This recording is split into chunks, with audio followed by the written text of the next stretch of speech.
క్రీస్తు నామములు శుభములు. దేవుని పిల్లలకు వందనములు. ఆదివారము మరొకసారి కొన్ని సంగతులు ఆలోచిద్దాం. ఈ సమయంలో మాట్లాడుతున్నటువంటి అంశం శుద్ధపూస. శుద్ధపూస అని ఎవరినంటాం? శుద్ధపూస అని ఎవరినంటాం? లోకంలో మనకున్నటువంటి పరిచయస్తుల్లో నా అంత బుద్ధిమంతుడు ఇంకా లోకంలో లేడు అని ఎదుటి వాళ్ళని తక్కువ చేస్తూ ఈడెప్పుడు హైప్లో ఉండి ప్రతి విషయాన్ని కూడా ఇంటర్ఫీర్ అవుతాడే, అప్పుడు మనం అంటాం, పైకి అనం కానీ శుద్ధపూస మాటలు మాట్లాడుతున్నారా బాబు అంటాం మనం. అంటే వాడికి ఎంతే తెలుస్తుంది, ఆ తెలిసింది ఇంతైనా చాలా గొప్పగా ఎదుటి తక్కువ చేసి మాట్లాడుతూ ఉంటాడు. ఈ టైప్ ఆఫ్ మెంటాలిటీ ఉన్నోడు మనం ఖచ్చితంగా వాడికి పెట్టిన పేరు శుద్ధపూస 100%. దైవ జ్ఞానం, బైబిల్ జ్ఞానం మహాసముద్రం. అది నేర్చుకునేటప్పుడే గట్టి పునాది పడాలండి. నేర్చుకునేటప్పుడే గట్టి పునాది పడాలి. మీకు సంగతి చెప్తాను. ఆ గురువు గారికి ఏకలవ్య శిష్యుడు ఉన్నాడు. ఏకలవ్య శిష్యుడు, ఆయన పేరే ఏకలవ్య. దూరంగా పెట్టారు కులపరంగా సంథింగ్. రాజులు పిల్లలకి నేర్పుతున్నటువంటి విద్యని దూరంగా ఉండి చూసి వాళ్ళకంటే గొప్పగా నేర్చుకున్నాడు విద్య విన్యాసాలు. అది గురువుగారికి తెలిసింది. వచ్చిన విద్య పోదు, మూలం బొటన వేలు కాబట్టి దీన్ని ఏమన్నాడు, సెకండ్లో ఇచ్చేసాడు. అంటే చెబుతున్నటువంటిది ప్రత్యక్షంగా కానీ పరోక్షంగా కానీ క్షుణ్ణంగా ఆలోచించే మనస్సు ఎవరికైతే సంఘంలో ఉంటుందో వాళ్ళు వాక్యాన్ని పరిశీలనా దృక్పథంతో చూస్తారు. మెజారిటీ క్రిస్టియన్స్ ఎలా ఉన్నారంటే టైంపాస్. వాక్యం తెలిసిపోతుంది మనకి మెజారిటీ. అందుకనే చాలామంది బోధకులు సబ్జెక్టులు మాట్లాడరు, శరీర బలహీనతల మీద మాట్లాడతారు. ఎవరికి లేవు శరీర బలహీనతలు చెప్పండి? భూమి మీద శరీర బలహీనత లేని మనిషి ఒక్కరిని చూపించండి. కుటుంబ పరంగా ఉండొచ్చు, దేహపరంగా ఉండొచ్చు, చుట్టూ ఉన్నటువంటి చుట్టాల పరంగా ఉండొచ్చు, ఏ రకంగా అయినా ఉండొచ్చు. అందుట్లో తేడా ఏమి, అందరికి ఒకటి ఒకే రీతి ఉంటుంది. అంతస్తులో ఉన్నోడు కడుపు నొప్పి వచ్చినా, పూరి గుడిసెలో ఉన్నోడు కడుపు నొప్పి వచ్చినా ఒకేలాగా ఉంటుంది. కానీ స్టేటస్ని బట్టి కడుపు నొప్పి ఉండదు. కాబట్టి కష్టాలు అనేవి, బాధలు అనేవి ఎవరికైనా మానవ జాతికి ఉంటాయి. ఇప్పుడు వీటి మీద ఎక్కువగా ఫోకస్ చేసి మాట్లాడేవాడు దైవ దృష్టిలో శుద్ధపూస. అది ఎందుకంటే దేహం అనేది స్వతప్పితముతోనో మనకు సంబంధం లేకపోయినా వచ్చే కొన్ని వ్యాధులు ఉంటాయి, మనం కావాలని తెచ్చుకునే కొన్ని వ్యాధులు ఉంటాయి, ఇలా రకరకాలే ఉంటాయి బాధలు. కష్టాలు కూడా అంతే. మనం ఏలెట్టి కెరుకుతాం కొన్ని విషయాల్ని, అవి మనకు చుట్టుపడతాయి, కొన్ని మనకు సంబంధం లేకుండా వచ్చి పడతాయి. సో ఇవన్నీ ఉంటాయి. భూమి మీద ఆయుష్ ఉన్నంత వరకు మనిషికి ఉండి తీరాల్సిందే. ఇందులో కొత్త ఏమీ లేదు. కానీ విచిత్రం ఏంటంటే కాపరేమో హైప్లో ఉంటాడు, విశ్వాసంతో చెప్పులు లేకుండా ఉంటారు. బైబిల్ వీరిని శుద్ధపూస ఉంది. ఇలా ప్రసంగాలు ఎలా ఉంటాయంటే, ఎగ్జాంపుల్గా చెప్పాలంటే, చేతులు కాళ్ళు శుభ్రం కడుక్కొని చర్చికి రావాలి. ఇప్పుడు మిగతా మతపరమైనటువంటి ఆలోచన కూడా అలాగే ఉంటుంది. కాళ్ళు చేతులు కడుక్కొని చర్చిలోకి వెళ్తుంటారు, లేకపోతే మరో చోటుకి వెళ్తుంటారు. మనం కూడా అంతే. అన్నం తినేటప్పుడు చేతులు కడుక్కోవాలి, అన్నం తినే ముందు స్నానం చేయాలి, అది శుభ్రంగా చేయాలి. లాంటివి ఎక్కువగా చెబుతూ ఉంటాం. మనం ఎక్కువగా చెబుతూ ఉంటాం.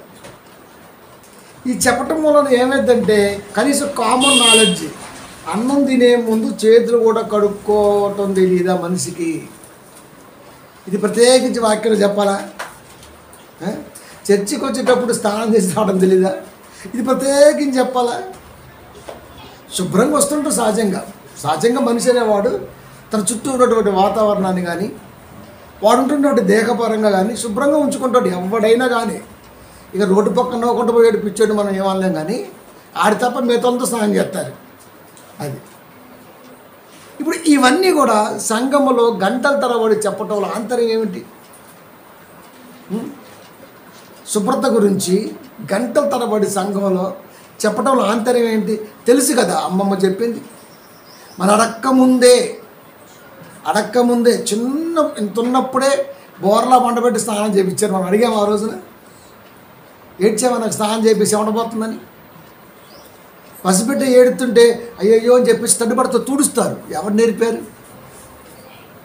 పారపర్యంగా వస్తుంది అది, శుభ్రత, జ్ఞానం అన్నీ. ఇప్పుడు ఇంత పెద్ద అయిన తర్వాత కూడా చేతులు కడుక్కొని చెప్పడం ఆంతర్యం ఏంటి? శుభ్రంగా రెండమ్మ చర్చిలోకి చెప్పడం ఆంతర్యం ఏంటి అంటే, చర్చిలో అంతకుముందు శుభ్రత గురించి పరిశుభ్రత గురించి ఇవన్నీ ఏమి నేర్పలేదా? ఇవన్నీ ఫండమెంటల్స్ కదా, చాలా చిన్న విషయాలు ఇవన్నీ. ఇలాంటి వాటి మీద ఎక్కువగా ప్రసంగాలు చేస్తూ టయాన్ని వృధా చేస్తూ కాలాన్ని అంటే జీవిత కాలాన్ని తగ్గించేసారు జ్ఞానంలో అన్నది వాస్తవం. నిజానికి వీటికంటే ఇంక పెద్ద విషయాల్లో బైబిల్ ఏం చెప్పింది తెలుసా? ఈ చిన్న విషయాలు కానీ నేటి సంఘాల్లో ప్రబోధింపబడుతున్నటువంటి అనేక సంగతుల గురించి బైబిల్ ఒక మాట చెప్పింది. 6:4 హెబ్రీ. నిజంగా మనిషి అన్నవాడు ఆలోచిస్తే అక్కడ ఏముందో చూడండి, ఏమనుంది అక్కడ? కాబట్టి నిర్జీవ క్రియలను విడిచి అన్నది అక్కడ ఫస్టే. నిర్జీవ క్రియలు అంటే జీవం లేదు. చేతులు కడుక్కో, కాళ్ళు కడుక్కో, శుభ్రంగా గోర్లు గిల్లుకో. ఏంది ఇది? గోర్లు పెంచొద్దు, మరి లిఫ్ట్కి ఎలా వేసుకోవాలి? గోర్లు పెంచకపోతే సరే గోర్లు నీళ్ళు పరిసరాలు వేసుకోవాలి. ఇలాంటివి కొన్ని వస్తుంటాయి మనకి. సో ఇవి సంఘాలకు వచ్చేసే బోధ. కానీ వీటిని మించినటువంటి జ్ఞానం బైబిల్ ఏం చెప్పిందంటే, కాబట్టి నిర్జీవ క్రియలను విడిచి, ఆ నిర్జీవ క్రియలు ఏంటో జీవము గల క్రియలు నేటి సంఘంలో బోధిస్తున్న బోధకులకు చెంపపెట్టు లాంటిది. దేవుడు ఏదైతే నిర్జీవ క్రియ అన్నాడో అది జీవంగా బోధిస్తున్నాడు.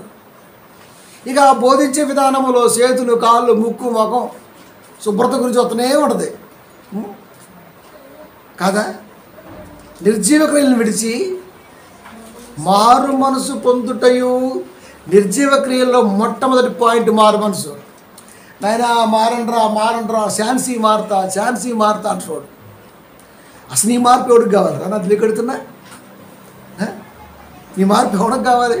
నీకే కావాలి, దేవుడికి ఏం అవసరం లేదు. అది భూమి మీద స్వతంత్రాన్ని ఇచ్చాడు. మారుతావా, మృగంగా బ్రతుకుతావా, నీ ఇష్టం అంతే.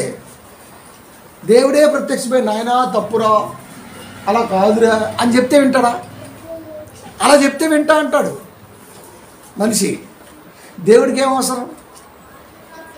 జ్ఞానం ఇచ్చాడు, మర్చిపోతామని అక్షరూపంలో బైబిల్ని ఇచ్చాడు, మహాప్రపంచాన్ని ఇచ్చాడు, 100 ఏళ్లలోపు ఆయుష్కాలాన్ని ఇచ్చాడు. ఇంతకంటే ఇంకేమి ఇవ్వాలండి? ఇంకేమి ఇవ్వాలి? దేవుడే ఆపొచ్చు కదా, దేవుడే చెప్పొచ్చు కదా, దేవుడే లాక్ చేయొచ్చు కదా అని మాట్లాడటం శుద్ధపూస మనస్తత్వం. కాబట్టి ప్రియమైన దేవుని పిల్లరా, మారు మనసు పొందుటయు. మారు మనసు పొందు, రండి వినండి, మారు మనసు పొందండి. ఎవరికి అవసరం లేదు. నువ్వు వినకపోతే నష్టం ఏంటి, వింటే లాభం ఏంటి? దేవుడు ఎంత స్ట్రైట్ అండి బైబిల్. డాక్టర్ గారు ఒక మాట చెప్పారు. ఏమని? నీకు హెల్త్ బాగాలేదు, డాక్టర్ గారికి వచ్చావు, ఒక మాట చెప్తాడు. ఇదిగోనమ్మా 15 రోజులు టాబ్లెట్లు రాశాను, ప్రిస్క్రిప్షన్ ఇలా ఉంది, ఇలా వాడు, తిన్నాక వాడు, తినక ముందు వాడు, గోంగూర, చేప లాంటివి వండుకోవద్దు, దురద వచ్చింది గోకుండా అని చెప్తాడు. అయిపోయింది అంతే. ప్రిస్క్రిప్షన్ వచ్చింది, మెడిసిన్ వచ్చింది, నీకు 15 రోజులు పీరియడ్ ఇచ్చాడు, పంపించాడు. అయిపోయిందా? అయిపోయింది. ఇప్పుడు ఈ 15 రోజులు కూడా ఉదయం సాయంత్రం మధ్యాహ్నం నీ ఇంటికి వచ్చి ట్యాబ్లెట్ వేసుకున్నావా, పరిగడుపు తీసుకున్నావా, టీ తాగావా, గోంగొద్దని చెప్పి అంటాడండి. చాలామందిని వాళ్ళ యొక్క బాధల నుంచో, వాళ్ళ యొక్క ఇబ్బందుల నుంచో, వాళ్ళ యొక్క శరీర ఆ యొక్క దాని నుంచో కాపాడడానికి ఆయన ఎప్పుడు పనిచేస్తూనే ఉంటాడు. మన ఒక్కడికొరకేం పని చేయడు. మనకు చెప్పింది చెప్పినట్టుగా ఇచ్చిన టైంలో ఫిలప్ చేసుకుంటూ ఫినిష్ చేసుకుంటూ మళ్ళీ తిరిగి 10 రోజుల తర్వాత వెళ్ళాలి. అంతవరకే. డాక్టర్ అనేవాడు అంతవరకు తీసుకుంటాడు. మరి దేవుడు పరమ వైద్యుడు కదా, స్వతంత్రాన్ని ఇచ్చాడు కదా. ఈ చిన్న చిన్న విషయాల కంటే చాలా పెద్ద విషయాలుగా సంఘంలో బోధింపబడుతున్న వాటి మీద కూడా ఆయన అన్న మాట ఏంటంటే మారు మనసు పొందుటయు. ఊరికే మారు మనసు పొందు మారు మారు అంటే ఏం మారాలి? మారు మనసు పొందుటయు దేవుని యందలి విశ్వాసమును కూర్చిన దేవుని యందలి విశ్వాసమును బాప్తిస్మం గురించిన బోధయు బాప్తిస్మం గురించిన బోధయు దేవుని యందలి విశ్వాసము బాప్తిస్మం గురించిన బోధ హస్త నిక్షేపణం మృతుల పునరుద్ధానం ఇవన్నీ కూడా నిర్జీవ క్రియలే అన్నాడు. ఈ రోజున ఇవన్నీ కూడా సంఘములో జీవము గల దేవుని యొక్క పనుల్లో భాగం అని చెప్తున్నాడు. ఎంతకాలం చెప్పాలి అట్లా? ఎంతకాలం చెప్పాలి? బాప్తిసం తీసుకోని చెప్పాల్సిన అవసరం లేదు. అది మారు మనసు కలిగి ఉండి జీవించాలని చెప్పాల్సిన అవసరం లేదు. మారు మనసు కలిగి లేకపోతే పాడైపోతావు, ఆగమైపోతావు, అది నీ ఇష్టం. బాప్తిసం లేకపోతే నరకానికి పోతావు, అది కూడా నీ ఇష్టమే. కాబట్టి దేవుడు చెప్పాల్సింది ఏంటంటే ఆల్రెడీ చిన్నప్పటి నుంచి గత కొన్ని వందల సంవత్సరాలుగా కొన్ని వందల సంవత్సరాలుగా సంఘాలలో ఇదే మూలపాఠం బోధ జరిగింది. ఇక ఇప్పటికి కూడా అదే బోధ జరిగితే ఏం లాభం అండి? చదువులేని ఆయన కాపురయ్యాడు కాబట్టి సొంత మాటలు మాట్లాడాడు, సరే ఏదో జరిగిపోయింది. దాంట్లో కూడా కొద్ది జ్ఞానం ఉన్నట్టుగా మనలో ఆలోచించారు, రైట్. ఇప్పుడు చదువు 100% కేరళ, 57% తెలంగాణ, ఆంధ్ర, అంటే పర్సంటేజ్ 50 దాటింది కదా. చదువుకున్న వాళ్ళు కాపరిగా వస్తున్నారు కదా, చదువుకున్న వాళ్ళు దేవుడు ఎన్నుకుంటున్నాడు కదా, సంఘాలు స్థాపించబడుతున్నాయి కదా. ఇప్పుడు జ్ఞానవంతమైన బోధ ఎలా ఉండాలి? ఇంకా చేతులు కడుక్కో, కాళ్ళు కడుక్కో, ముక్కు తుడుచుకో, కచ్చి పెట్టుకో జేబులో, ఇది వల్ల ఉపయోగం ఏముంటుంది? ఇక్కడితో ఆగిపోతున్నావు కదా. కనుక మారు మనసు పొందు, దేవుని యందలి విశ్వాసం ఉంచు, బాప్తిసం తీసుకో, హస్త నిక్షేపం చేతులు పెట్టి ప్రార్థన చేయటం, మృతుల పునరుద్ధానం, సత్యపోతే తిరిగి లేస్తాం, ఇలాంటివన్నీ కూడా ఏమని అంటే దైవ దృష్టిలో చెప్పి చెప్పి చెప్పి చెప్పి చెప్పి చెప్పి చెప్పి వేస్ట్ అయిపోయింది. ఒక విషయాన్ని క్షుణ్ణంగా లోతుగా జ్ఞానయుక్తంగా చెప్పినప్పుడు వాడిలో విశ్వాసం పెంపొందించబడుతుంది. అందుకే రోమా 10:10 అన్న మాట వినుట వలన, అంతే. అది క్రీస్తుని కూర్చున్న మాట ఉండాలి. కానీ ఈ రోజున కాపరి వాడి యొక్క టెస్ట్ మని చెబుతుంటాడు. నేను బర్రెలు కాసా, గొర్రెలు కాసా, మేకలు కొంటనే పోయి దెబ్బ తగిలింది, చెయ్యి వాసింది అంటాడు. ఇవన్నీ మాకెందుకు సంఘంలో? నువ్వు మేకలు కొంటనే పోయినా కోళ్ళు దొంగతనం చేయడం ఎవడో తెలుసు, మాకెందుకు ఇవన్నీ? నీకు ఉన్నదే గంట సమయం. ఈ గంట సమయంలో నీ గురించి, నీ భార్య గురించి, నీ పిల్ల గురించి పంచరైతే మా బామ్మర్ తెచ్చి ఇచ్చారు, ఇవన్నీ నీకెందుకు, మాకెందుకు? టైం వేస్ట్ అయిపోవట్లే. ఇటు వల్ల సంఘంలో విశ్వాసం ఏం పెంపొందించబడుతుంది? సంఘానికి వస్తున్నామంటే దేవుడి మాట చెప్పాలి, బైబిల్లో రాయబడ్డ సంగతి చెప్పాలి, దేవుడు ఏమంటున్నాడో చెప్పాలి, అంతే. ఇవన్నీ కాకుండా పైపైన చెప్పే వారిని బైబిల్ అన్న మాటలు తెలుసా శుద్ధపూస. ఇలాంటి శుద్ధపూసలకు బ్రేక్ వేశారు దేవుడు. చూద్దామా? లైన్ పాయింట్కి వెళ్ళిపోదాం. మత్తయి సువార్త 15వ అధ్యాయము 2వ వచనము. నీ శిష్యులు చేతులు కడుక్కొనకుండా భోజనము చేయుచున్నారే, వారెందు నిమిత్తము పెద్దల పారంపర్యాచారమును అతిక్రమించున్నారని అడిగిరి. యేసుక్రీస్తు వారు అంటున్నారు, ఏమయ్యా బాగానే చెబుతుండే కానీ మాటలు, మరి నీ శిష్యులు ఏంటి చేతులు కడుక్కోకుండా భోజనం చేస్తున్నారు? మన పెద్దలు పెట్టిన ఆచార ప్రకారం చేతులు కడుక్కోకపోతే ఎంత పాపం. ఇప్పుడు చేతులు కడుక్కోవడానికి పెద్దల ఆచారానికి సంబంధం ఏంటండి? అంటే పెద్దల పారంపర్యాచారం, అంటే పెద్దలు చెప్పారు చేతులు కడుక్కొని భోజనం చేయాలి అంటే అది పాటిస్తున్నామా? మనకు అవసరమే చేస్తున్నామా? టకటక చేతులు కడుక్కొని తింటాం, అది పెద్దోడు చెప్పినా ఎవరు చెప్పినా పెద్దగా ఉండదు. అంటే తాత ముత్తాత చెప్పారు కాబట్టి ఇప్పుడే మనం చేస్తున్నామే. తాత ముత్తాతలు చెప్పారు కాబట్టి ఇప్పుడు దాకా మనం చేతులు కడుక్కొని భోజనం చేస్తున్నావా? అంతేనా? దాని అర్థం అదేనా? యేసుక్రీస్తు వారిని అడుగుతున్నారు, స్వస్థతలు చేస్తున్నావు, అద్భుతాలు చేస్తున్నావు, చాలా గొప్పదైన మాటల్లా చెబుతున్నావు, లోకంలో బాగానే ఉంది. కానీ మరి నీ శిష్యులేంటి? చేతులు కడుగు కొనకుండా భోజనం చేస్తున్నారు. ఇప్పుడు చేతులు కడుక్కోకపోవడం పాపమా? చేతులు కడుక్కోకపోతే దీని మీద డస్ట్ ఉంటుంది. ఈ డస్ట్ అనేది భోజనంలో కలిస్తే ఎవడైతే తింటాడో వాడికి డిసీజ్ వస్తుంది. దానివల్ల ఎదుటివాడికి ఏమి రాదు. హోటల్లోకి వెళ్తాం, సోపు ఉంటుంది, శుభ్రం కడుక్కుంటాం, తినేస్తాం. ఒక్కోసారి టైం ఉంటుంది, గవ్వ పోతాం, కూర్చుంటాం, ఇట్ట అంటాం, తినేసి వెళ్ళిపోతుంటాం. ఇప్పుడు వీడు చేతులు కడుక్కోకుండా తినటం వలన మిగతా వారికి ఏమైనా డిస్టర్బెన్సా? మరి వాటిలోడికి ఏమైనా లాసా? ఆడికి కావాల్సిన వాడికి వచ్చాయి, వీడు ఆకలి తీరింది, వీడేదో అడవుడు వెళ్ళిపోతున్నాడు. మిగతా వాళ్ళతో డిస్కషన్ చేస్తున్నారు. మనం ఏంట్రా శుభ్రంగా శానిటైజ్ చేసాం, అది ఈడేంటి వచ్చాడు, తిన్నాడు, చీపు నెట్టాడు, వెళ్ళిపోయాడు. దానివల్ల ఉపయోగం ఏంటి?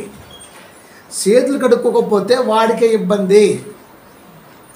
ఎవరైతే చేతులు కడుక్కుండా భోజనం చేస్తారో, శుభ్రత లేకుండా జీవిస్తారో, పరిసరాలు కానీ ఇంటి వాతావరణం కానీ శుభ్రత ఉండదో ఆ ఇంట్లోనే దోమలు గుయ్యమంటాయి, గుబ్బుమంటాయి.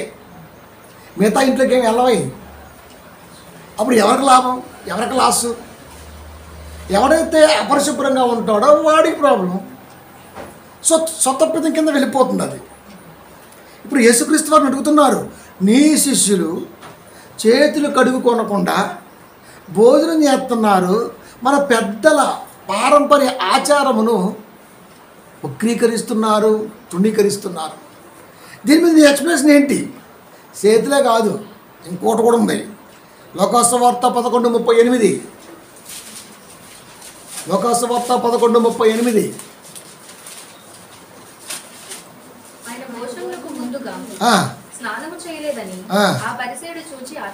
చూసారా, భోజనానికి ముందుగా స్నానం చేయలేదు. ఇందాకేమో చేతులు కడుక్కోకుండా వచ్చి కూర్చుని తింటున్నారు. ఇప్పుడేంటి, భోజనానికి ముందు స్నానం చేయలే. ఎవరు ఆశ్చర్యపడ్డారు తెలుసా? పరిచయుడు.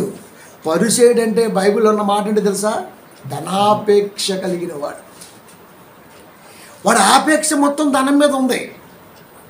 యేసుక్రీస్తు వారి యొక్క ఆపేక్ష మొత్తం ఎదుటివాడికి వాక్య జ్ఞానం నేర్పే ఆలోచనలో ఉంది.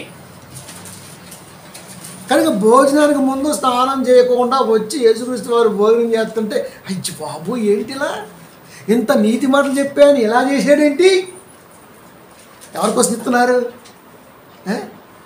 డబ్బు మీద ధ్యాస ఉన్నోడు. డబ్బు మీద ధ్యాస ఉన్నోడికి వాక్యం మీద ధ్యాస ఉండదు. గుర్తుపెట్టుకోండి, వాక్యం మీద ధ్యాస ఉండదు.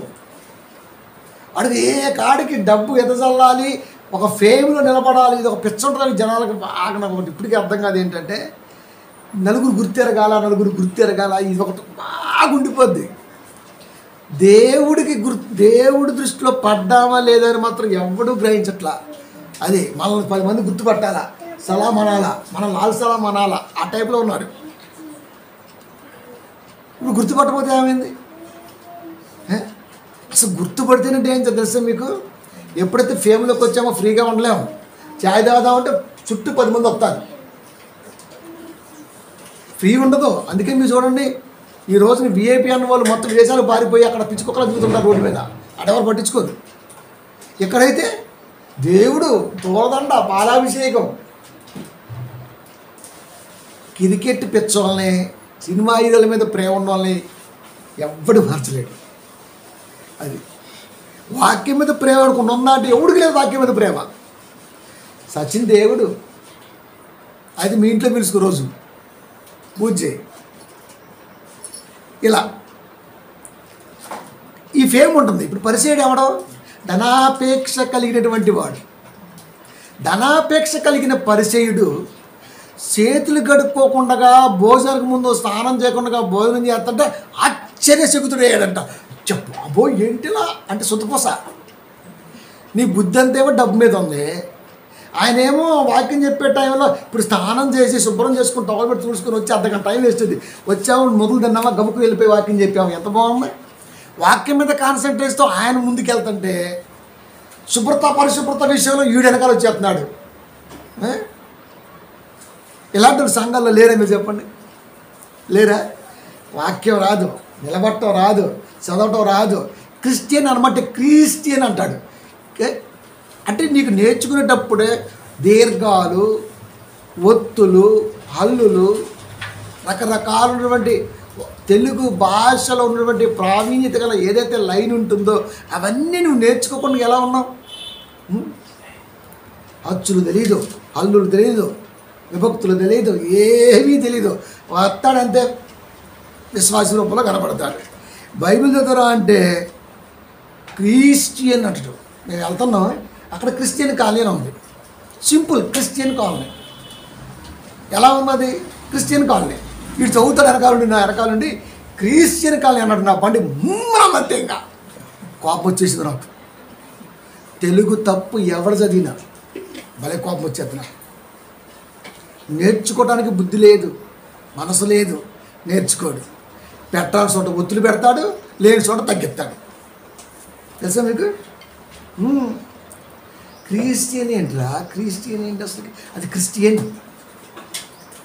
అంతే. మరి పైన ఎందుకు వచ్చింది కొమ్ము తెలియదు. ఇప్పుడు ఈడేం చెప్తాడు? నీతులు చెప్తాడు. ఈడెవడం? పరిసేయుడు. డబ్బుతో దేన్నైనా కొనగలమేమో, దేన్ని కొనలేవు.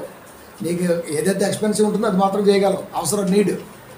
దాని మీద మాత్రం నువ్వు ఇన్వెస్ట్ చేయగలవేమో, మిగతా వాటి మీద చేయలేవు. మంచిని కొని చూద్దాం, మమతను కొని చూద్దాం, ప్రేమను కొని చూద్దాం, అనురాగ ఆప్యాయతను కొని చూద్దాం. ఒక మనిషి తయారు చేసిన వస్తువులు కొనగలమేమో కానీ దేవుడు నిర్ణయించి మనిషి లోపల పెట్టినటువంటి ఏ దాన్ని కొనలేవు. అది దాన్ని తీసుకుని అయిపోవాలి మాత్రం చూస్తుంటాడు. ఎవడో? ఈ పరిచయం, ఈ సొద్దుపూస. చేతులు కడుక్కోరా, స్నానానికి ముందు, భోజన ముందు స్నానం చేయరా. అంటే ఇప్పుడు ఏం చూస్తున్నాడు? పై పైన పై పైన పై పైన పై పైన. అసలు చూడాల్సింది ఏంటి అంటే లోతు. క్రీస్తు చెబుతున్నటువంటి ఆలోచన ఎలా ఉన్నది అని నువ్వు ఆలోచిస్తే అదే నీకు నేర్పిద్ది. నువ్వు ఎలా ఉండాలో, ఎలా జీవితాన్ని కొనసాగించాలో అది నేర్పిద్ది. ఊరిక చేతులు కడుక్కోవాలా, కాళ్ళు కడుక్కోవాలా. ఒక పిల్లగాడు అస్సలు బాగోడు, గొన్నెలాగా ఉంటాడు, అందం కూడా ఉండడు. ఆస్తి మాత్రం తరగనంత ఉంది, 100 తరాలకి. ఇప్పుడు పిల్లలు ఇచ్చారు. పిల్లగాడిని చూసి ఇచ్చారా, ఆస్తిని చూసి ఇచ్చారు? మీరు చెప్పండి. మరి డబ్బు కేసు కడితే అయిపోతుంది అమ్మాయిని. మరి వాడికి ఎందుకు బండగాడికి? వీడు చూడు బాగుండాలి చూస్తే. అది ఆడేమో ఎలుగుబంటికి ఎక్కువ, దున్నని తక్కువ ఉన్నాడు వాడు. ఈ అమ్మాయి రెబ్బలాగా ఉంది. ఈ రెబ్బని తీసుకెళ్తే అంత వెళ్ళితే ఏం బాగుంటుంది?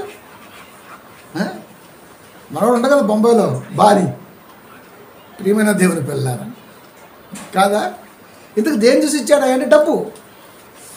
పిల్ల జీవితం జీవితాన్ని ఏముంది? డబ్బు ఉంటే చాలు, నా కూతురు లక్ష తీసి బతికేద్ది. అదే నువ్వే సంపాదించు మరి. అలాంటప్పుడు ఆ పండుగ ఎందుకు ఇచ్చావు? కాబట్టి మనిషి ఏం చెప్తున్నాయి అంటే ఇప్పటికీ ఎప్పటికీ మరొక ఎప్పటికీ డబ్బే చూస్తాడు. వాడు బోధకుడైనా, విశ్వాస అయినా, అన్యుడైనా, ఎవడైనా మనిషి అనేవాడు వాక్యాన్ని చూడట్లేదు కూడా. డబ్బు ఉంటే చాలు. సుబ్బిగాడిని సుబ్బరాజు గారు అంటారు. అది నిజం. డబ్బు దొరకో ఏ సుబ్బిగా అంటాం, డబ్బు దొరకో ఆ సుబ్బరాజు గారా అంటాం మనం. అంటే గాడు కాస్త రాజు ఎలా అయిపోయాడు? గాడ్ అయిపోయాడు. మధ్యలో ఏం పని చేసింది? The power of money. దేనికి విలువ ఉంది? దానికే. కాబట్టి ప్రియమైన దేవుని పిల్లారా, బైబిల్ ఎప్పుడు అలా చెప్పదు. బైబిల్ ఎప్పుడు కూడా సామరస్యత విధానాన్ని అవలంబిస్తుంది, పాటిస్తుంది. అది నేర్పాల్సింది ఏంటంటే ఇంటర్నల్గా తన ఉద్దేశాన్ని పిల్లల్లోకి పంపిస్తే ఆటోమేటిక్గా వాళ్ళకే జ్ఞానం వస్తుంది. ఆ జ్ఞానములోనే భూమి మీద ఎలా బ్రతకాలో అర్థమవుతుంది. అది నేర్పాలి కాపరి, అంతే కదా. విశ్వాసిగా ఉన్నప్పుడే ఇది పడలేదనుకో, ఈ పునాది పడలేదనుకో, ఇక వాడి బోధంతో ఎలా ఉంటుందంటే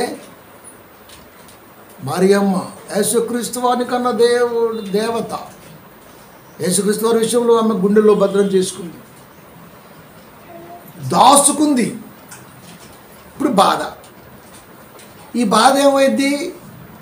ఏదో కుటుంబంలో బాధ ఉంటుందండి, పిల్లల పట్ల, భర్త పట్ల, ఫైనాన్షియల్ పట్ల, లేకపోతే చుట్టుపక్కల పరిస్థితి పట్ల ఏదో ఒకటి ఎప్పుడు ఉంటూనే ఉంటుంది. సో వీడి బోధ మొత్తం అలా వెళ్ళిపోతుంది. అది ఎక్కడికో టచ్ అవుతుంటుంది. అది రేషన్ షాప్ కాడికి వెళ్తే తిట్టారమ్మా నిన్ను అంటాడు అంతే. మరి లైన్ తప్పితే తిట్టరా? వాటర్ పట్టుకుని కానీ లైన్లు ఉంటాయి, ఆ లైన్ తప్పిస్తే తిట్టరా? గొడవ అవదా? ఒకటే అర్జెంట్ అంటే అందరికి అర్జెంటే ఉంటుంది. మరి అది అందరికి అర్జెంటే ఉంటుంది. సో ఇలాంటివన్నీ ఏమవుతాయి అంటే ఆ మనిషిని తాగటం వలన, అంటే శరీర బలహీనతలు, శరీర అప్పటికే కలిగినటువంటి ఆలోచనలు తగలటం వలన ఆ ప్రసంగాలకు ఎక్కువ మనోళ్ళు ఇదైపోయారు. అది ఏదైతే బాధ కలిగిస్తుందో, ఏదైతే బాధ ఉందో ఆ బాధను మనోడు ఇంకా చెప్పటాన ఓ బతుకు చిట్కా బండి అక్కడ రోజు అక్కడ చేసేది కదా ప్రోగ్రాంలు కొన్ని, అలాంటివన్నీ తీసుకొచ్చి వాక్యంలో పెట్టేసి మాట్లాడటం వలన కనెక్ట్ అవుతుంటాయి అవి. అప్పుడు అనిపించింది వాళ్ళకి, అబ్బా అనిపించింది. అక్కడ దాకా వెళ్ళడానికి ముందే నువ్వు వాక్యాన్ని చూస్తే అది ఏం చెప్పిద్దో నీకు అర్థమైంది అని నేర్పాలి కాపురు అనేవాడు. అక్కడ నేర్పాడు. కాబట్టి భోజనానికి ముందు స్నానం చేయలేదు, పరిసయుడు ఆశ్చర్యపోయాడు. మిగతా వాళ్ళు ఆశ్చర్యపోతే అర్థం ఉంది, కానీ పరిసయుడు ఆశ్చర్యపోవడం అర్థం ఏముంది? అడు బుద్ధే వంకర బుద్ధి, డబ్బు బుద్ధి. అడు మనసంతా డబ్బు మీదే ఉంది. సిరికిని దేవునికి దాసుగా మీరు ఉండలేరు అన్న దేవుడు ఎంత జాగ్రత్తగా చెప్పాడంటే అలా చెప్పాడు. కాబట్టి ఇప్పుడు యేసుక్రీస్తు వారి పట్ల వాడు అసహనాన్ని వ్యక్తం చేస్తున్నాడు, మాట్లాడుతున్నాడు. అంటే ఏం చూస్తున్నారు? బైబిల్ని ఏం చూస్తున్నారు? అందుకనే నాయన ధర్మశాస్త్రం చెప్పింది అది కాదు. అంటే ధర్మశాస్త్రం ఎందుకన్నాడు అంటే, శాస్త్రులు, పరిసయ్యులు, ధర్మశాస్త్రోపదేశకులు సమాజ మందిరాల్లో, సొలొమోను మంటపాల్లో, దావీదు మంటపాల్లో ఆ రోజున బోధించేది ఉందంటే అది ధర్మశాస్త్రం. కాబట్టి ధర్మశాస్త్రం చెప్పిందని తిప్పేశారు బాబు మీరు అంటున్నారు దేవుడు. మలాకి 2:8 ధర్మశాస్త్రం ఏదైతే చెప్పిందో అది ఉన్నది ఉన్నట్టుగా లేకుండా మధ్య మధ్యలో కట్ చేసి మీ ఇష్టానుసారంగా వాడుకుంటున్నారు అని మాట్లాడాడు. 2:8 మలాకి. అయితే మీరు మార్గము తప్పితిరి. ధర్మశాస్త్ర విషయములో మీరు అనేకులను అభ్యంతరపరిచి లేవీలతో చేయబడిన నిబంధనను నిర్ధకము చేయుచున్నారు. 12 గోత్రాలలో లేవీ గోత్రానికి మాత్రమే ధర్మశాస్త్రాన్ని ఉపదేశించే అవకాశాన్ని దేవుడు కల్పించి, మిగతా 11 గోత్రాల వారిని వారు ఏ పని చేయరు, వాళ్ళు బోధకులుగా ఉంటారు. కాబట్టి వాళ్ళ భోజనం కొరకై, వాళ్ళ భుక్తికై మీ కష్టంలోంచి ఇంత ఇవ్వండి అని దేవుడు చెప్పి, ఏ లేవీలకైతే ధర్మశాస్త్రాన్ని ఇచ్చాడో, ఏ ఇజ్రాయేల్ కొరకైతే, ఏ యూదుల కొరకైతే వాళ్ళందరి మీద ధర్మశాస్త్రోపదేశకులుగా లేవీని పెట్టాడో, ఆ లేవీలకు ఇచ్చినటువంటి ఆ జ్ఞానాన్ని మీరు అపార్థం చేసుకొని జనాల మధ్య బోధిస్తున్నారు. అంటే ధర్మశాస్త్రాన్ని, దాంట్లో ఉన్న సారాన్ని ఉన్నది ఉన్నట్టుగా కాకుండా మనిషిని ఇలా తయారు చేయటం న్యాయం కాదు. అది మనిషిని ఇలా చేయటం న్యాయం కాదు. కామన్గా మనం ఆలోచిస్తే చనిపోయిన వ్యక్తికి స్నానం అవసరం లేదు, కానీ చనిపోయిన వ్యక్తికి కూడా స్నానం చేసే మనస్తత్వం మనిషిది. అంటే బతుకున్నప్పుడు స్నానం చేయడం ఇంకా వాడు చేస్తాడు, శుభ్రంగా ఉంటాడు. అయినా చెప్పడం ఆంతర్యం ఏంటి? సచ్చిన శవానికే స్నానం చేసి పూడ్చే మంచి మనసు మందే. అది వాడు ఉద్దేశం కనుక లేదని అవ్వచ్చు. ఇప్పుడు ఆ శవానికి పోయి స్నానం చేయడం ఏముంది ఉపయోగం చెప్పండి? చచ్చిపోతే గవర్నమెంట్ హాస్పిటల్లో ఫ్రీజర్లో 15 రోజులు 20 రోజులు ఉంటే శవాలు తీసుకొచ్చినాక స్నానం చేయడం ఆంతర్యం ఏంటి?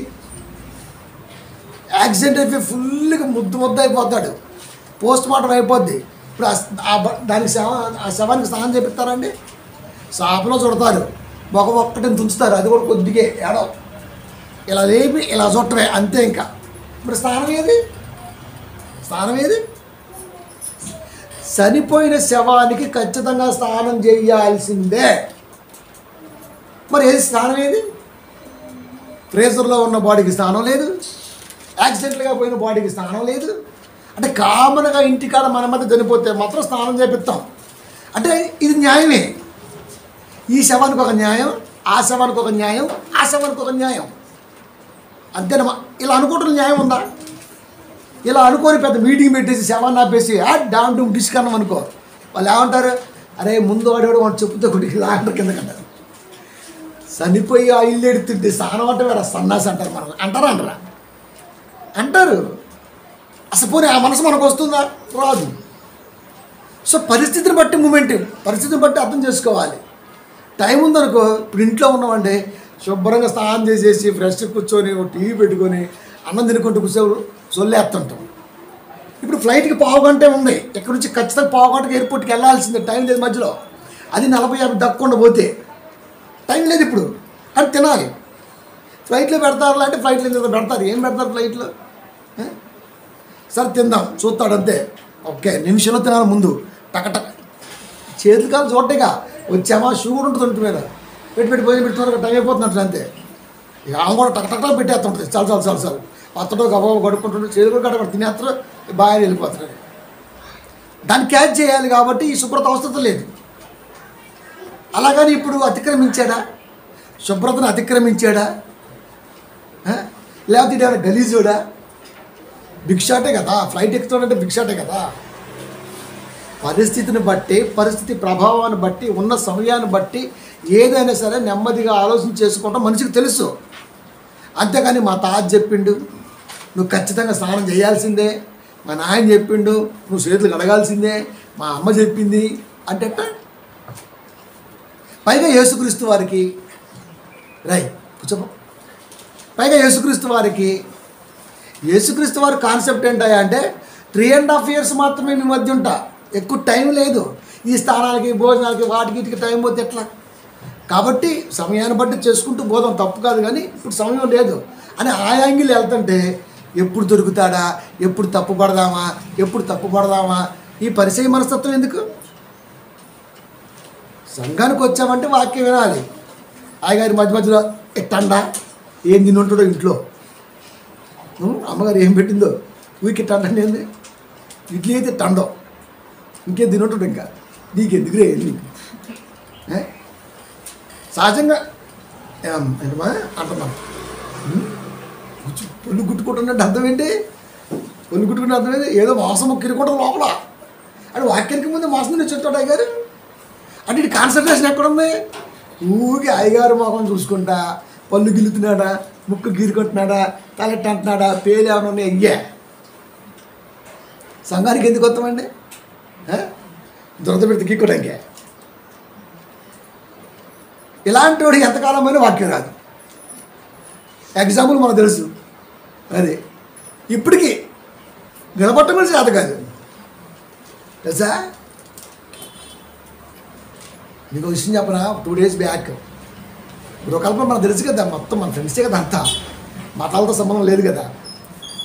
నేను వెళ్తున్నా అన్నా అని కేకేసాడు.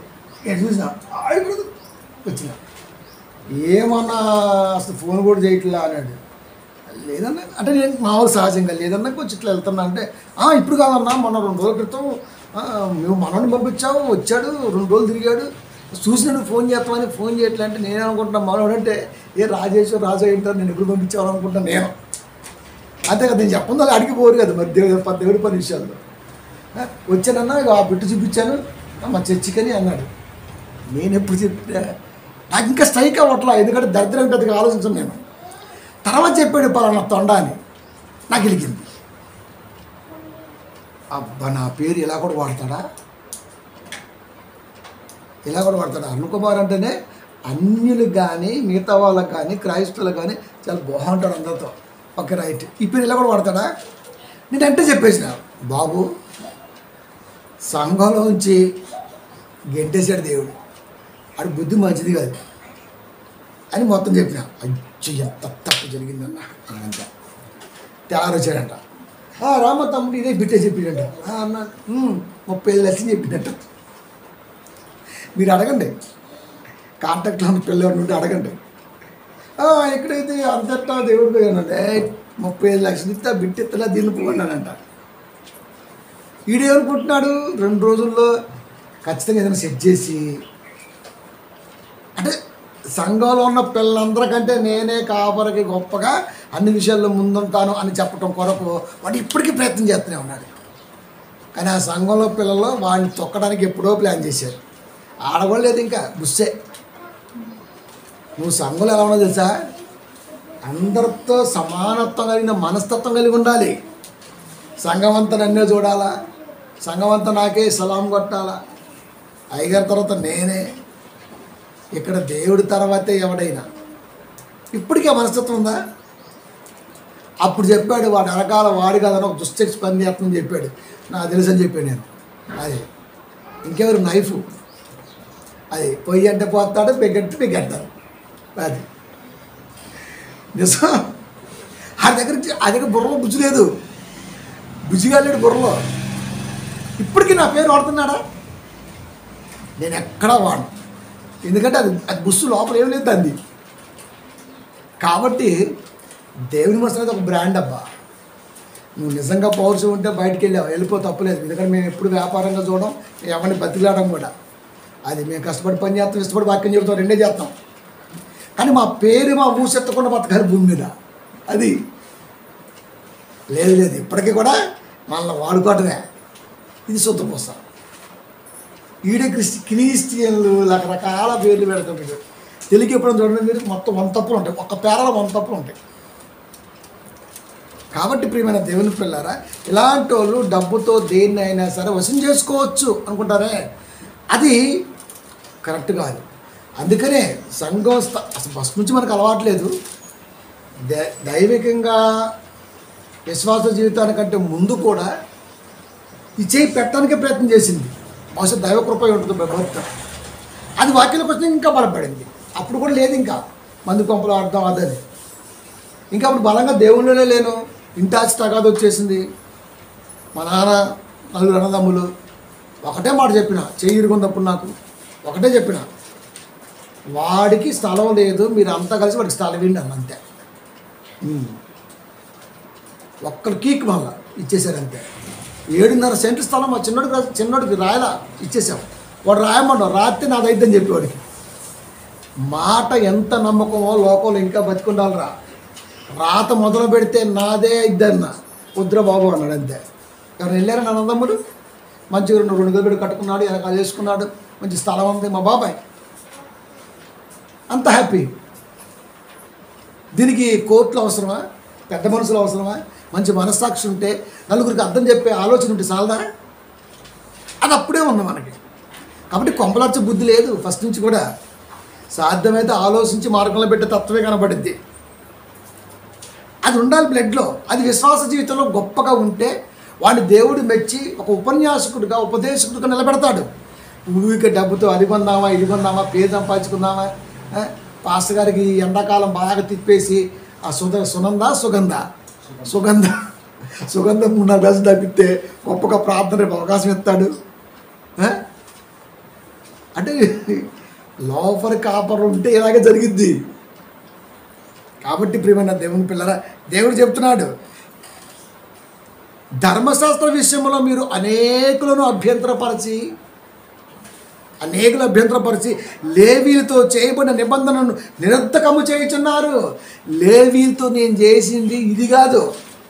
చేతులు కడుక్కోవని కాదు, కాలు కడుక్కుంటే కాలు కడుక్కోవని కాదు. నిబంధన చేశాను, దాన్ని మీరు నిరర్థకం చేస్తున్నారు. దాన్ని మీరు నిరర్థకం చేస్తున్నారు. దేవుడి మాట సమాజంలో పరిశుద్ధంగా వెళ్ళవలసింది పోయి బలవంతంగా వెళ్తుంది. ఇప్పుడు మీరు చాలా సంఘాలు చూడండి, ఇదే ఇష్యూ నడుతుంటుంది. పాపం వాళ్ళు దేవుడిని నమ్మొత్తారండి, దేవుడి మాటలు విని. రాంగులు అయ్యగారు మొదలు పెడతాడు, బొట్టు తీ అంటుంటే. ఒరే, వాక్యానికి బొట్టుకే సంబంధం. సంఘానికి వచ్చినప్పుడు అంట పట్టిగంట గలుగులు అనకూడదంట. ఆ తల్లికి అర్థమైంది తర్వాత, నువ్వు చెప్పాల్సిన అవసరం లేదు, ఉంచుకోవాలో తీసేసుకోవాలో. మరి అన్నీ తీయమంటావు కానీ మరి తాలిపుట్టి తీయమనేది మరి అది కూడా చెప్పు. మరి అసలు కాపరికి ఏం పని అండి? ఊరికి బొట్లు, బొగ్గ మీద సొక్కలు. వాళ్ళు ఎవరోనండి, పసిపిల్లలోడు పాపం 6 నెలలు 8 నెలలు ఉంటాయి, కొంచెం బొద్దుకుంటారు కదా చిన్నప్పుడు. బొగ్గు పెట్టి ఫేస్బుక్లో పెట్టుకుని తల్లి అంతే. పేరేమో ఎస్టర్ ఉంది, కొడుకు బొగ్గు సుట్టు పెట్టావు అని ఒక కామెంట్ పెట్టాడు. నేను ఎక్కువ కామెంట్లు పెట్టినాం. వాడు ఇన్ఫో చూసిన, కాల్ చేసిన, తమ్ముడు అన్న బ్రదర్ ప్రైజ్ సలాం అలైకుం కానీ అన్న అంటే అర్థం ఏంటి?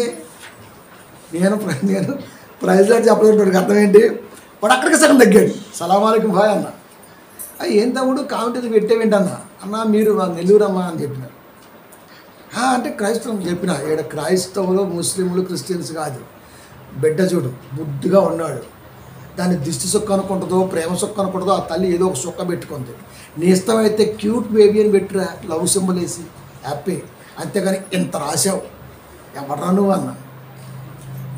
నేను చర్చి కాపరండి, కాపరికి ఏమనుండదో కాపరం పెట్టడం ఇంకా ఇలా చేయన్న.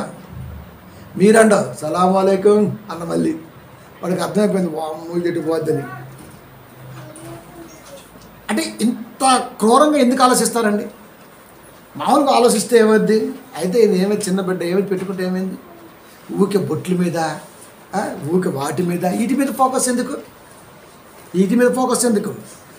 దేవుడు మారు మనసు పొందే విషయము పదే పదే చెప్పటం నిర్జీవం అన్నాడు. మరి దాంట్లో జీవం ఉంది కదా అని చెప్పు. మారు మనసులో జీవం ఉంది. ఉన్న జీవాన్ని దేవుడు నిర్జీవం ఎందుకు అన్నాడు నువ్వు చెప్పు. హస్త నిక్షేపణం అన్నాడు. హస్త నిక్షేపణం అనేది అప్పటి నుంచి ధర్మశాస్త్ర ప్రకారం వస్తుంది కాబట్టి పెద్దలు చేతులు ఇలా పెట్టి ప్రార్థన చేస్తారు. అది కూడా దేవుడు నిరర్ధకమే అన్నాడు. అది ఎందుకు చెప్పు.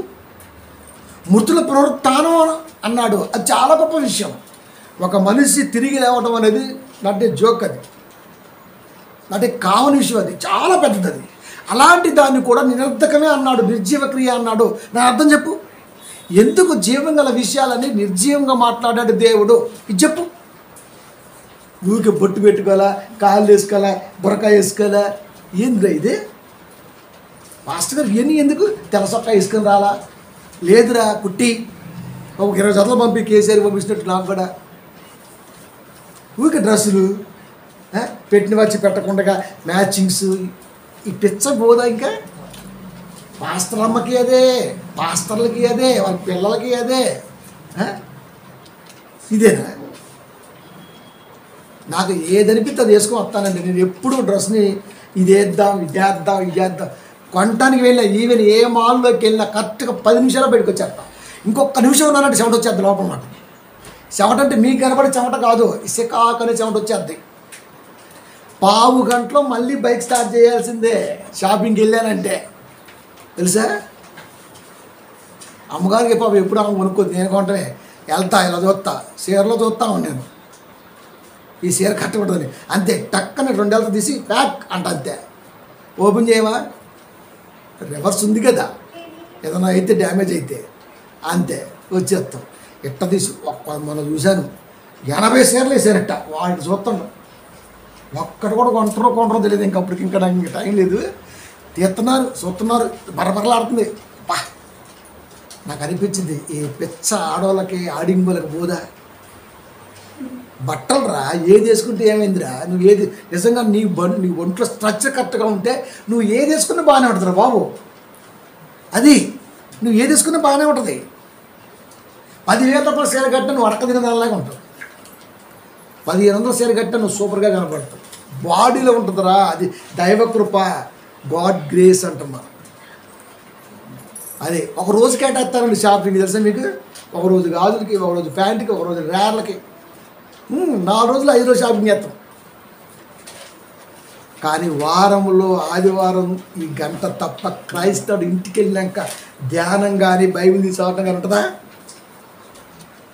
ఏడా అసలుకే IPL సీజను మస్తు మామిడికాయలు ఉన్నాయి. ఆడ రసాలు గారిపోతుంటాయి అంతే.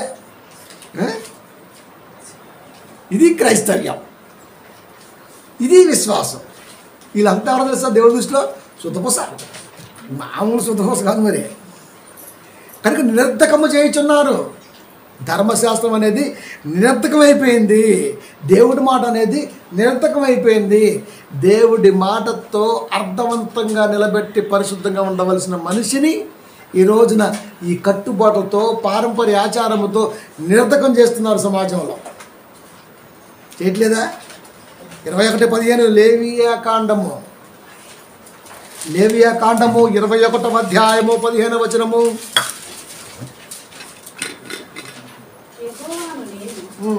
అతని పరిశుద్ధపరచువాడని కనుక అతడు తన ప్రజలలో తన సంతానము అపవిత్రపరచకూడదని వారితో చెప్పుండు. యెహోవాను నేను అతని పరిశుద్ధపరచువాడను. నేనే ఏ వ్యక్తినైనా పరిశుద్ధపరుస్తా. నేనే ఎవరినైనా కానీ. అతడు తన ప్రజలలో తన సంతానమును అపవిత్రపరచకూడదు. అలాంటి వాడు జనాలని మాయమాటలు చెప్పి ధర్మశాస్త్రాన్ని తిప్పి అపవిత్రపరచకూడదు. అంటే సత్య సంబంధమైన వాక్యము లేని చోట సంఘములో ఉన్న పిల్లలంతా అపవిత్రులే. ఇప్పుడు చెప్పండి, వాస్తవం చెప్పని సంఘములో విశ్వాసంగా కనపడుతున్న ప్రతి ఒక్కడు కూడా అపవిత్రుడే వాక్య ప్రకారం. అలా చెయ్యకూడదు అని చెప్పాడు.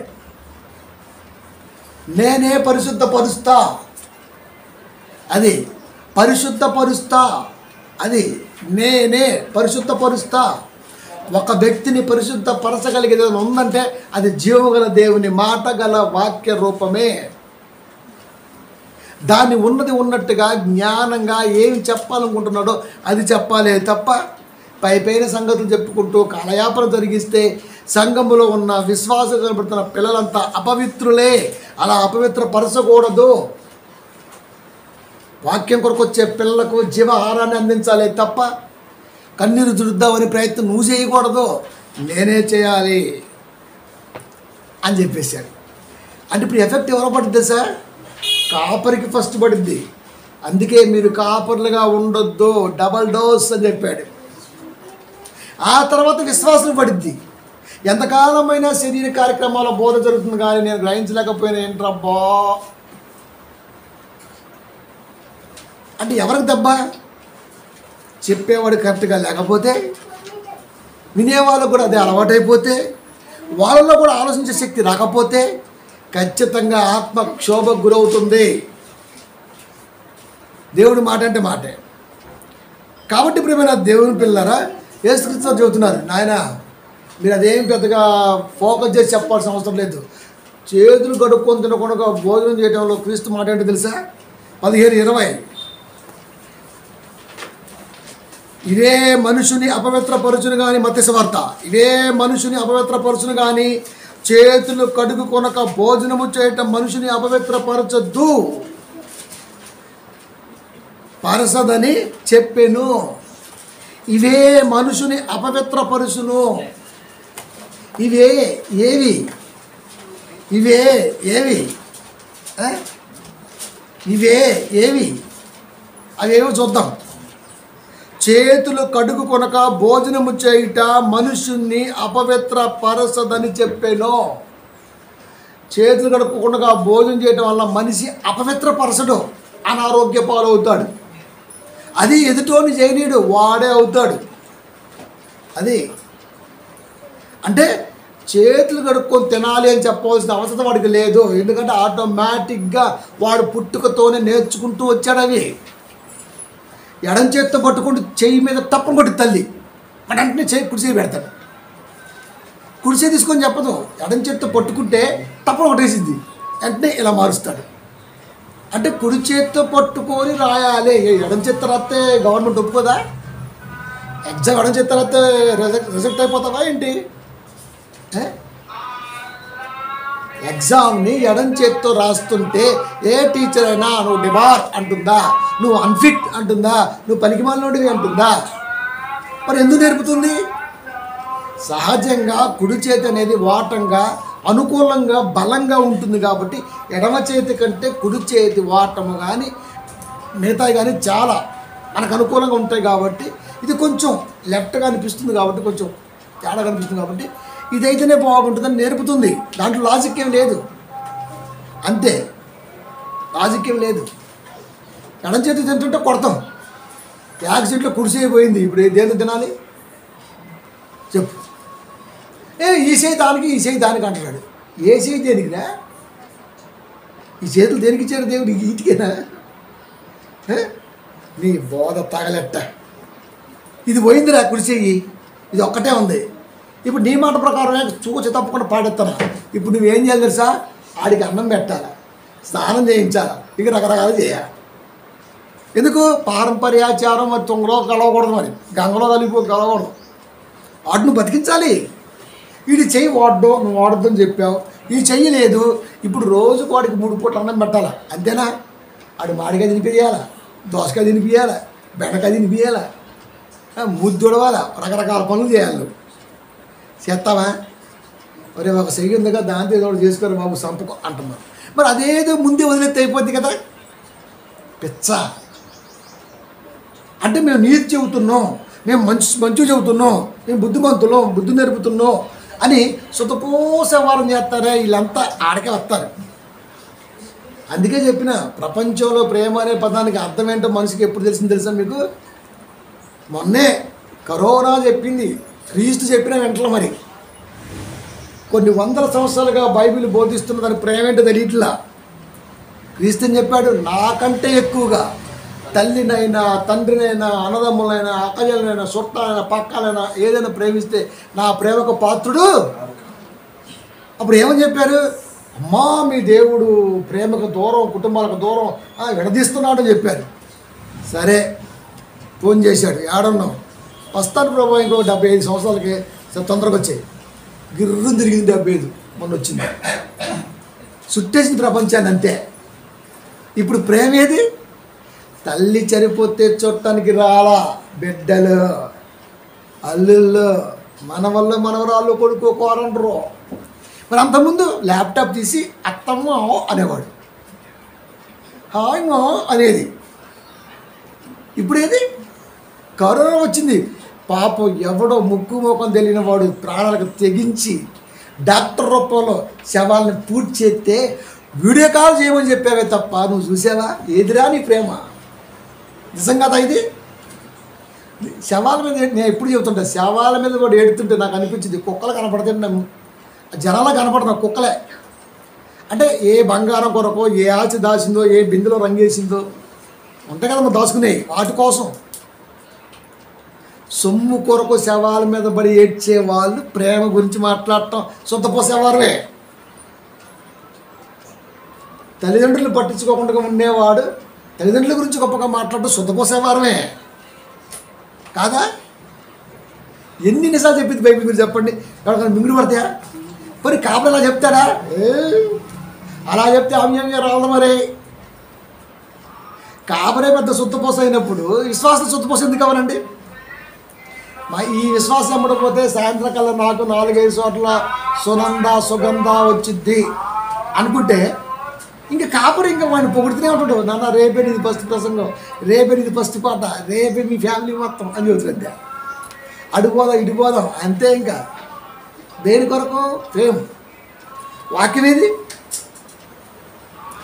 మా అయ్యగారు ఎంత వాక్యం చెప్పినా ఏడొక్కళ్ళు లొట్టెడతాడు, సొట్టెడతాడా? సొట్టే మెత్తలు మధ్య మరి మళ్ళీప్పుడు దండైనా రోజు.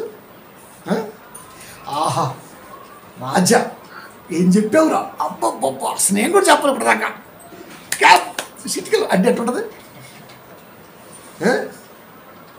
మా అయ్యగారు మమ్మల్ని ఏంది అది ఏమి వింటున్నా, లైన్ పోయింది అక్కడ, అట్లా ఇలారా ప్రతి దానికి సొట్టెడతాడు మా అయ్యగారు.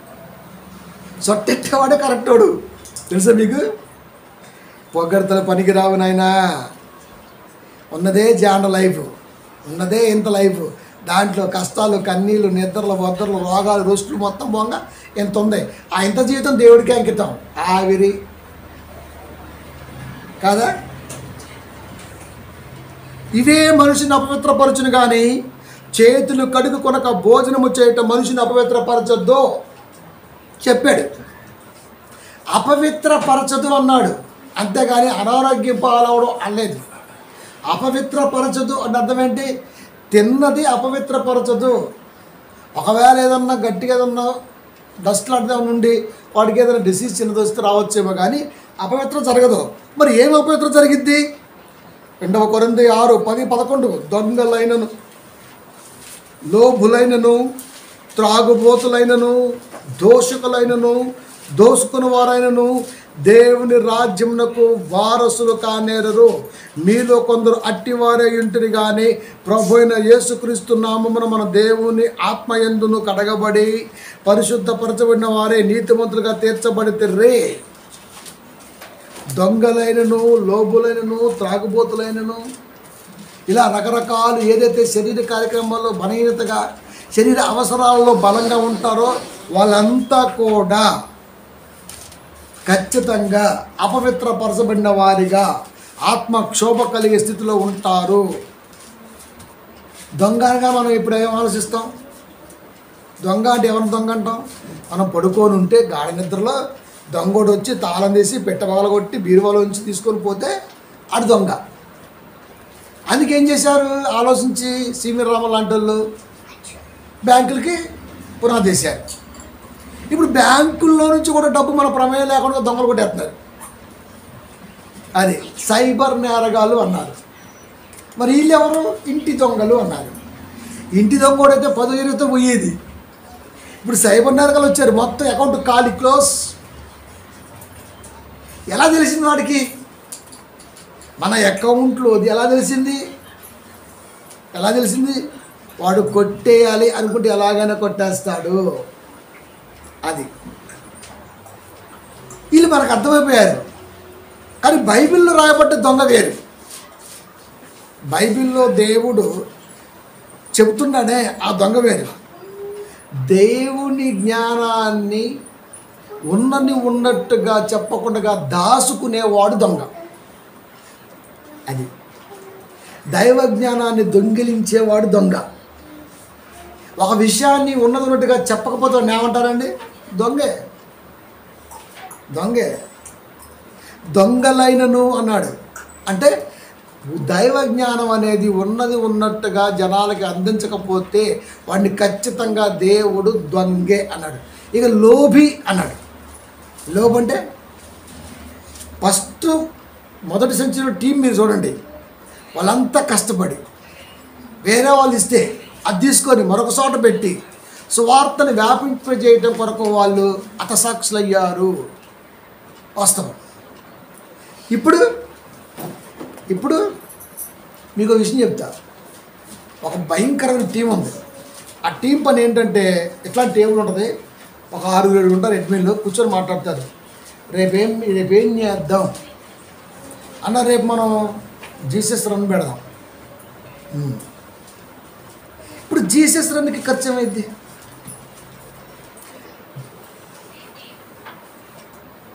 యేసుక్రీస్తు వారి పేరిట పరుగు, జీసస్ విత్ రన్ ఏదో పేరు, దానికి ఒక మంచి పేరు. ఇప్పుడు దానికి పలానా చోట నుంచి పలానా చోట ఒక 3 కిలోమీటర్ల డిస్టెన్స్ పర్మిషన్ ఇస్తారు పోలీసు వాళ్ళు. డిస్టర్బెన్స్ లేకుండా చూస్తామని చెప్తారు. ఓకే రైట్, అంతా పర్మిట్స్ అయిపోతే ఒక పెట్టేస్తారు. ఇప్పుడు దానికి ఖర్చు ఏమైంది అంటే, రోడ్డు పొడుగుతో మీరు కూల్ డ్రింకులు, థమ్స్అప్లు, మామిడికాయలు ఇచ్చేస్తారా? తాటి ముంజలు రన్నింగే కదా. 3 కిలోమీటర్లు మహా అయితే వాటర్ బాటిల్. ఆ వాటర్ బాటిల్ కూడా ఏడ పెడతారు? వెనకాల ఒక వెహికల్ వస్తుంటుంది పక్కన, దాంట్లో ఉంటే ఎవరి గాంటో వాళ్ళకి ఇచ్చుకుంటాం, రన్ చేసుకుంటా యేసుక్రీస్తు వారి గురించి ప్రైజ్లు అరుచుకుంటూ పోతుంటారు. దానికి ఏం ఖర్చు అవుతుంది చెప్పండి? గ్రూపులు పెట్టాడు. తమ్ముళ్ళు, మనం అనుకున్న సక్సెస్ అయింది, మనకు పర్మిషన్ వచ్చేసి అంత కష్టం మీద చాలా పోరాటం. కాకపోతే కొంచెం ఈ రన్కి మనకి కొంచెం అది అనడంతే. ఒకడు 5,000, ఒకడు 3,000, ఒకడు 7,000, ఒకడు 15,000, టక మళ్ళీ ఎవరిని పెట్టాడు తెలుసా? సొంతపోస ప్రతి రూపాయికి లెక్క చెప్పబడు. నువ్వు ఆన్లైన్లో ఫోన్ చేయొద్దు మీరు. ఆన్లైన్లో ప్రతి రూపాయికి లెక్క చెబుతా. మళ్ళీ ఆన్లైన్లో ఈ టీం మొత్తం అయిపోయాక కూర్చుంటారు. మంచిగా ఒక 5 లక్షలు సంపాదిస్తారు. నెక్స్ట్ మంత్ ఏం చేద్దాం? డెవిల్ విత్ ఫైట్, దెయ్యంతో పోరాటం. దాని ప్రణాళిక ఏంటి? అంతే. చూసారా? వీళ్ళంతా ఎవరు? లోబులు. ఇలాంటి వాటి దగ్గర విశ్వాసాలు ఉండరా? ఎందుకుంటారు పాపం? మా అయ్యగారు చేసి కూడా దూడ కొరకే. విశ్వాసకు కూడా క్యాచ్ చేసే అంత పవర్ ఉండి కూడా చేయలేని స్థితిలో ఉన్నాడంటే వాడు విశ్వాసి కాదు, పిశాసి. తెలుసా మీకు? పిశాసి. ఏది వాస్తవమో అదేం డాక్టర్ గారు మొన్న మెడిసిన్ ఇస్తే గబ్బుకుని తగ్గింది, వారం అవుతుంది దగ్గు తగ్గల, ఎందుకయ్యా మార్చావు టాబ్లెట్లు అంటారు అంతే. ఆడు మళ్ళీ అంటే మార్చి హై డోస్ పెంచి ఇచ్చేస్తాడు. అంటే ట్యాబ్లెట్ వేసుకుంటే తగ్గకపోతే నువ్వు అడుగుతావు డాక్టర్ని, ఏంటి ఇంత టైట్గా ఉంది, ఎట్లాంటి సిగిపోతే ఏం కావాలో పరిస్థితి, ఇంత మొక్క జాయింట్ అవుతారు లోపల. ఎందుకు? కొంచెం అంటే టైలరింగ్ కూడా వదిలిపెట్టాం మనం. పాలు ఇరిగిపోయినా వాడిని మరీ దీక్ష పట్టుకుని వెళ్ళి గోసెట్టి చూపిస్తాను నువ్వు. ఏంటిది? కూలింగ్ తక్కువ తిరిగిపోద్ది, సహజం అది. ఎండాకాలం హై టెంపరేచర్ ఉంది బయట, కూలింగ్ తక్కువ అయితే పాల ప్రోటీన్స్ తక్కువ ఉంటాయి కాబట్టి, కెమికల్ తక్కువ ఉంటుంది కాబట్టి ఇరిగిపోద్ది. అది కామన్ నాలెడ్జ్. అది ఇప్పుడు దాని గొడవ, వాడు ప్యాకెట్ ఇచ్చిందాక లేదా అటు నుంచి కదలం మనం. ఇన్ని విషయాల్లో మాత్రం మనం చాలా గొప్పగా పనిచేస్తాం. కానీ వాక్యం దగ్గరకు వచ్చేసరికల్లా పోయిన వారం చెప్పిందే ఈ వారం చెప్పి అదే యేసుక్రీస్తు వారి గురించి లేవటం, సావటం, పంటం, పోడ్చడం ఇదేనా అని అడుగుతామని ఎవడన్నా? అయిగా చెప్పాడంటే దేవాంశ సంబుద్ధుడు కాబట్టి ఓకే రైట్ రాసుకోవటమే. అది ఎడిపోతుందో తెలియదు, ఎందుకంటే ఆడ ఇంట్రెస్ట్ లేదు, ఆడు చెప్పిందంతా పాస్ అవ్వలేదు, అడిగేంత ఆలోచన మనకే లేదు కదా. వీళ్ళు విశ్వాసులు, వీళ్ళు కాపర్లు, ఇది సంఘం, ఇది క్రిస్టియానిటీ కాదు కాదు క్రిస్టియానిటీ. వీళ్ళు నిలబడతారా? అందుకే చెప్పిన నేను నిలబడి పక్కన ఉంటాను, నువ్వు వాక్యం చెప్పాలి మరి. అది ప్రియమైన దేవుని పిల్లలారా, అంటే దేవుడు దేనికి ఎక్కువ ఇంపార్టెన్స్ ఇస్తున్నాడు? నువ్వు సంఘానికి రావటం వల్ల ఏం ఉపయోగం లేదు. అది ఏం ఉపయోగం లేదు. ఉపయోగం ఉంది అనుకుంటే ఖచ్చితంగా ఒక ఎయిమ్తో వస్తావు, అదేంటో కావాలి. అందుకే చెబుతున్నాడు, నేను అది ఆపండి రోజు చొట్టేవాను, అది చేతులు కడుక్కొనక భోజనం చేయట అపవిత్రపరచదు. కానీ దొంగలైనను, లోభులైనను, త్రాగుబోతులైనను ఒక మనిషి డ్రింక్ చేస్తుండో లేదో ఏ టెస్ట్ అయినా సరే చెప్పకపోవచ్చేమో, కానీ ఒక టెస్ట్ మాత్రం చెప్పింది. టెస్ట్ చేయకముందే టెస్ట్గా చెప్పాడు, ఎవడి కనురెప్పలైతే కింద ఉబ్బి ఉంటాయో ఆడ కానీ మగ కానీ వాళ్ళు ఖచ్చితంగా మందుబాబులం బరబ్బర్ చెప్పాడంతే. కింద కనురెప్పలు ఇలా ఉబ్బి ఎవరికైతే ఉంటాయో వాళ్ళు ఖచ్చితంగా పటాసంగా అంటుకో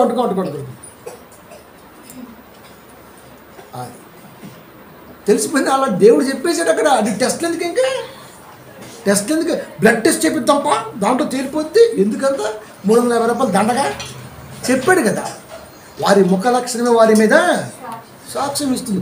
నీ ముఖాన్ని చూస్తే చెప్పేయచ్చు, అదే నువ్వు ఫుల్ ఫటాస్ గాడు అని. అయిపోయా. మీరు ఇప్పుడు నుంచి అబ్జర్వేషన్ చేయండి, ఈ ఫేస్బుక్లో కానీ మీద చూడండి, ఏ కాపర్కైనా పంది బొగ్గలు ఉంటాయి, కళ్ళు ఎట్టుంటాయి. కాపర్కి పంది బొగ్గలు ఎందుకంటే మీరు చెప్పండి. బాగా తిని మడ్డి బొమ్మలా పడుకుంటే ఒళ్ళు బొగ్గలు ఉబ్బు తింటా. బొగ్గలు ఎప్పుడు ఉబ్బుతి మీరు చెప్పండి. ఇట్లా ఈ గవదలు కూడా వాసి ఇట్లా ఉంటాయి. ఇట్ట వాడికి ఏ పని చేయడం ఇంకా. అది వాడు లేవీ జాతుడు అనమాట, వాడి ఫీలింగ్ అది.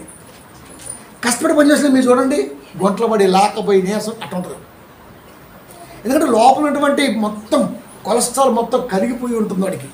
వాడు కష్టజీవి. మరి వీడు ఆత్మ నష్టజీవి.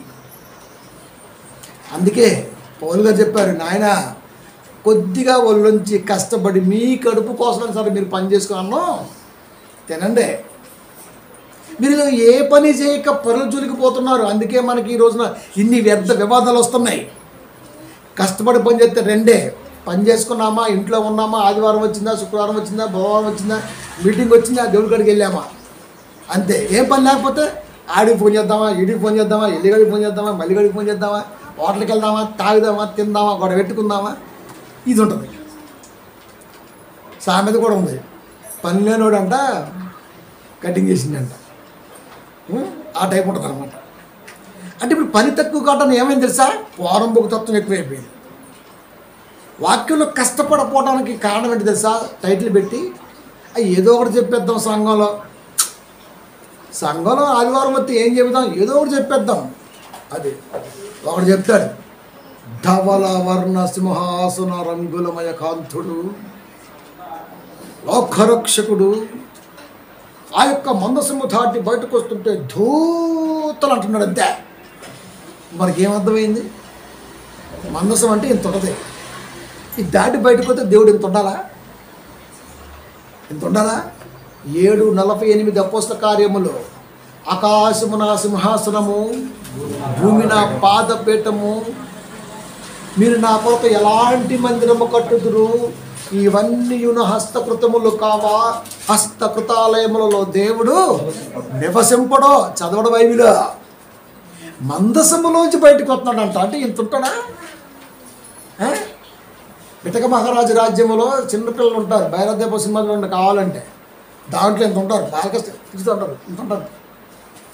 అది అంటే దేవుడు ఎంత ఉన్నాడు? ఇప్పుడు 2 మనుషులు మోస్తారు కర్ర వేసుకొని మందసాన్ని, తెలుసా? దాంట్లోంచి బయటకు ఏంట్రే? దేవుడు తన ఆలయానికి నేను ఉంటానని చెప్పడానికి ఒకటి ఏదన్నా ప్రామాణికం కావాలి కాబట్టి ఇది అని చెప్పాడు. చిన్న 2 అద్రప బిళ్ళలో మధ్య శుచితో గుద్ది 2 బొక్కలు ఎట్టి ఒక అమ్మాయి మెల్ల తాళి కడితే తాళి పుట్టేది. అది కాదా? దాని అర్థం ఏంటి? 2 అద్రప బిళ్ళ కాదు, 2 జీవితాలు. వీరిరువురు ఎక్కడైనా కలిసి మాట్లాడుకోవచ్చు. సమాజంలో భార్య భర్తలుగా వీళ్ళని ప్రామాణికంగా గుర్తించామని చెప్పడానికి అది. మిగతా వాళ్ళు మాట్లాడితే కంగారు పడతారు, అటు ఇటు చూసుకుంటా. అదే భార్య భర్తలు ఇద్దరు మాట్లాడుకుంటే ఏదేదో మాట్లాడుతూ ఉంటారు ఫ్రీగా. అంటే స్వతంత్రం, స్వేచ్ఛ, ఒక గుర్తింపు. ఇప్పుడు 2 అద్రప పిల్లలు చూస్తావా, అది చూస్తావా? నీకు అది కనపడాలి, అది కదా. ఇలా నువ్వు చూడలేదు కాబట్టే బైబిల్ నీకు అర్థం కాలేదు. దోషకులైనను దోసుకుని వారైనను ఇవాళ ఒక్కొక్క కాపరి అకౌంట్ అవుట్ ఆఫ్ కంట్రీలో ఉంది. తెలుసా మీకు?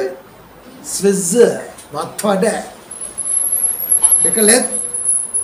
అది అయ్యగారు 15 రోజులు అమెరికా టూర్ వెళ్ళాడు సువార్త చెప్పడానికి. సువార్త పాడ ఈ డబ్బంతా వెళ్ళిపోయింది అక్కడికి. చిన్న మొక్క తీసుకెళ్తాడు. ఏంటిది? హవాలా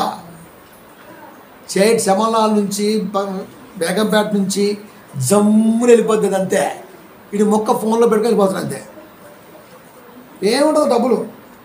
ఈ మొక్క చూపిస్తే ఆ మొక్క మ్యాచ్ చేద్ది కథ. అది విజిటింగ్ కార్డు ఏదన్నా ఒకటి. హవాలా అంటారు దాన్ని. డబ్బుతో పని లేదు. మొక్క ఈజ్ ఈక్వల్ టు ఎంచక్క డబ్బే. అది ఓ పక్క సువార్త అయింది, ఓ పక్క మనతో కూడా శుభవార్త అందిద్ది కాదా. ఇవన్నీ తెలుసు విశ్వాసులకి, అయినా పట్టించుకోరు. కానీ ఒక రోజున ఖచ్చితంగా లెక్క చెప్పి తీరాల్సిందే. వీళ్ళంతా ఎవరు తెలుసా? సుతపూస ఎవరు మరి? దేవుని రాజ్యములకు వారసులు కానేరు మీలో కొందరు అట్టివారై ఉంటుంది. ప్రారంభ శతాబ్ద కాలంలోనే ఈ టైప్ ఆఫ్ వ్యక్తులు ఉన్నారంటే నేటి కాలంలో ఉండరు అని ఎందుకు అనుకోవాలి? బాబో ఎక్కువ అనుకోవాలి తప్ప. మన దేవుని ఆత్మయందును కడగబడి దేవుని ఆత్మయందును కడగబడి పరలో పరిశుద్ధపరచబడిన వారై నీతిమంతులుగా తీర్చబడితే. దేవుని ఆత్మయందు కడగాలంటే 4:24 యోహాను సువార్త. దేవుడు ఆత్మ గనుక ఆయన ఆరాధించువారు ఆత్మతోనూ సత్యముతోనూ ఆరాధించాలి. ఆత్మతో అన్నాడంటే ఆత్మ ప్రాణ రూపంలో నీలో ఉన్నంత వరకు నీతో ఉంటుంది కనుక, ప్రాణం అనేది పోతే ఆత్మ అనేది ఆటోమేటిక్గా వెళ్ళిపోతుంది కనుక, ప్రాణం ఉండగానే ఆత్మతో దేవుణ్ణి ఆరాధించాలి అన్నాడు. ఇక సత్యం అంటే యేసుక్రీస్తు వారు. యోహాను సువార్త 1వ అధ్యాయం మీకు అదే కనబడుతుంది. 1:4, 1:10, 1:14 కదా. సత్యం అంటే ఆది యందు వాక్యం ఉండెను, వాక్యము దేవుని యందు ఉండెను, వాక్యము దేవుడై ఉండెను, ఆ వాక్యము శరీరధారి అయి 10 ఉపాస చంపుడుగా మన మధ్య నివసించును చెప్పేశాడు. కనుక సత్యం అనగా యేసుక్రీస్తు వారు. అంటే బ్రతికుండగానే ప్రాణం పోకముందే నిజమేంటో గ్రహించే పిల్లలుగా భూమి మీద మీరుండాలి. అదే ఆయనకి ఇచ్చే గిఫ్ట్ ఆరాధన. అది ఆరాధన అంటే అది. అదే గారు చేతి పైకేసి హల్లెలూయా సంకలం వాసన చూపించడం కదా ఆరాధన అంటే. వాడకు కావాలి అది. ఎగురుతుంటారు హిస్టీరియా రోగం వచ్చినలాగా. ఎగటమే ఆరాధన అంటే, కచ్చి లోపటమే ఆరాధన అంటే, గెంతులేయటమే ఆరాధన అంటే, వాక్యాన్ని శ్రద్ధగా మనస్సాక్షి కంటి పెట్టుకుంటమే ఆరాధన కదా. ఆత్మయందును, మన దేవుని ఆత్మయందును కడగబట్టం అంటే, దేవుని ఆత్మలో కడగబడాలంటే దేవుడి మాట అగ్ని, నా మాట అగ్ని వంటిది కాదా. సంఘములో కాపరి బోధిస్తుంటే లోపల ఉన్నటువంటి ఆ రంధ్రాలు అవ్వచ్చు, ఇంద్రియాలు అవ్వచ్చు, మసేపనంతే. బాబోయ్ వెళ్ళకపోతున్నాను, ఏడు చెప్తున్నారు బాబోయ్ వాక్యం అనాలి. అప్పుడు శుద్ధపూస కరిగి వెన్నపూస అయింది. అది బాధి మరి. ఇంకా శుద్ధపూస కరగాలంటే వేడి తగలాలి మరి, లేదా అట్ట ఉంటుంది. అది గజ్జి గడ్డిగా అది కరిగి వెన్న అయితే ఎంచక్క స్పూన్ తీసుకోవచ్చు. అన్ని కరగదీయాలి ఇప్పుడు శుద్ధపూస కానీ కదా. దేవుని ఆత్మ యందును నా మాట అగ్ని వంటిది కాదా. అంటే సంఘములో దేవుని పిల్లలకు యథార్థంగా బోధించడం వలన వాళ్ళు అర్థం చేసుకుంటారు దేవుడు ఏం చెప్పాలనుకున్నాడో. అంతేగాని వీళ్ళని బుజ్జగించడానికి, జోగొట్టడానికి, జొలపాడటానికి, లాలించడానికి కాపురనేవాడు ఎవడా? కాపురనేవాడు ఎవడం? మంతసానైనా ఊరికి ఊపడానికి. దేవుడి వాక్యములో కడగబడాలన్నాడు దేవుడు. దేవుడి వాక్యంలో కడగబడాలన్నాడు కనుకనే 6:4 హెబ్రీలు మాట్లాడినప్పుడు బాప్తీసములు గూర్చిన బోధయు అన్నది నిర్జీవ క్రియ అని చెప్పడం జరిగింది. అక్కడ బాప్తీసం గుర్చిన బోధ. నువ్వు బాప్తీసం తీసుకో అవసరం లేదు. సంఘానికి వచ్చిన పిల్లకి వాస్తవాన్ని చెప్పు, కరిగిపోద్ది లోపలంతే. ఆటోమేటిక్గా భయం కలిగిద్ది. పెంతెకోస్తు పండగ దినాన 16 దేశాల మందికి ఇంచుమించుగా 3000 మందికి బాప్తీసం ఘనత వ్యవహారం పేతురు గారు దక్కింది. వాళ్ళేం అడగల, వాళ్ళేం బాప్తీసం గురించి బోధ చేయలా. క్రీస్తు రాజ్య సువార్త ప్రకటనలో భాగంగా భయం కలిగింది వాళ్ళకి. అప్పుడు దయచేసి బాప్తీసం ఇవ్వండి అరో అన్నారంతే. ఇయ్యండరో మొత్తుకున్నారంతే. వాక్యం విన్నప్పుడు వాళ్ళే అడగాలి. అంతేకాదు తీసుకోండి 2 తక్కువని అయితే 100 అయ్యేదే. మన సంఘంలో 100 మంది బాప్తీసం తీసుకునే పిల్లలు ఉన్నారు, గర్వంగా చెప్పగలను, జై హింద్ అంటంతే. ఇదెందుకు నీకు? నువ్వు చెప్పు, ఆడు అడుగుతాడు. అది అప్పుడు ఇంకా డోసు పెంచు. నిలబడతాడా లేకపోతే డొల్ల పెడతా తెలిసిపోతుంది. బాగా పెచ్చెక్కువైపోయింది క్రైస్తవులకు. బాగా మనం ఎదుటోళ్ళ పడి ఎడుతుంటాం. మనం ఎప్పుడు ఎదుటోళ్ళు ఆలోచించకూడదండి. తన ఇంటిని వాడి సంఘాన్ని ఎలా పరిపాలించను? 10, 12 ఒకటి కోరింది. ఎలా పరిపాలించను? ఎలా? కాబట్టి క్రైస్తవుడు ఎప్పుడు కూడా సంఘములో దేవుడి మాటని ఉన్నట్టుగా చెప్పాలే తప్ప స్వలాభం కొరకు, ధనాపేక్ష కొరకు సువార్త జరిగిస్తే అదే సువార్తని సంఘములో వాళ్ళు ఉంటే ఇరుపక్షాల పిల్లలకు కూడా కాపరితో సహా అపవిత్రపరచబడిన వారై ఆత్మ నరకానికి వెళ్ళే స్థితిలోకి సంఘం వెళ్ళిపోవద్ది. అప్పుడు ఏం చేస్తాం? No excuse. అంతే కదా. కాబట్టి ప్రియమైన దేవుని పిల్లరా, ఆత్మయందు కడగబడాలి అంటే నిజమైన వాక్యాన్ని యథార్థవంతంగా స్వీకరించడం అంటేనే ఆత్మయందు కడగబడటం. అదే నన్ను ప్రేమిస్తున్నావా అడిగాం. నన్ను ప్రేమించావా?